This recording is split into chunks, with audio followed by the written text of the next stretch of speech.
So my name is Bora Simmons, and I'm the director of the National Project for Excellence in Environmental Education. And that project is an initiative of the North American Association for Environmental Education, which is the professional membership organization for environmental educators throughout North America and around the world. And my job is basically to work with a variety of different activities that are trying to improve environmental education practice. The guidelines are the major product of the National Project for Excellence, NAAEE.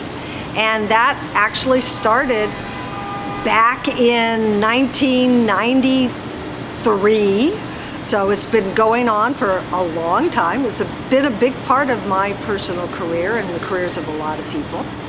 1993 was a really interesting time in education, particularly in the United States.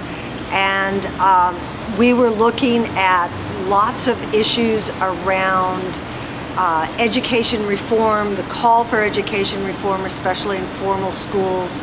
There was a real concern that we were lagging, we were falling behind, test scores were bad, all of those sorts of things. So there were lots of calls nationally for these changes, major changes in how education would be performed in the U.S.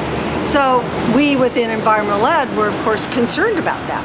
Well, if we were going to improve our materials or set sort of some guidelines about what makes good quality instructional materials, and if we could articulate that, and if we could articulate environmental literacy in the school, so 4th grade, 8th grade, 12th grade, then we probably needed to start to talk about what it meant to be an environmental educator, or how we might improve our own practice.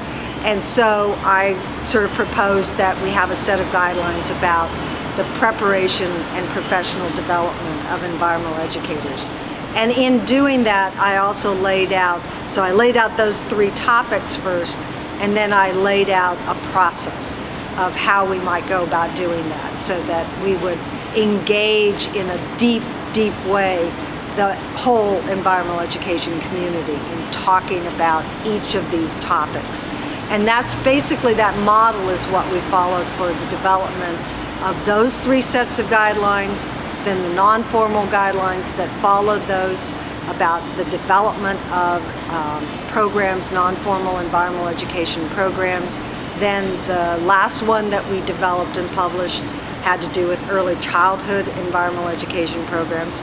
And now we're in the midst of trying to develop a set of guidelines around community environmental education. And it's been just using this same model that really tries to engage as many environmental educators and stakeholders as possible in the process, so that it's building that deep discussion and building off of the wisdom of our field. And our idea is to kind of keep revisiting to make sure that as the world changes, as language changes, as new people are moving in and out of the field, that we are able to capture what's happening in environmental education.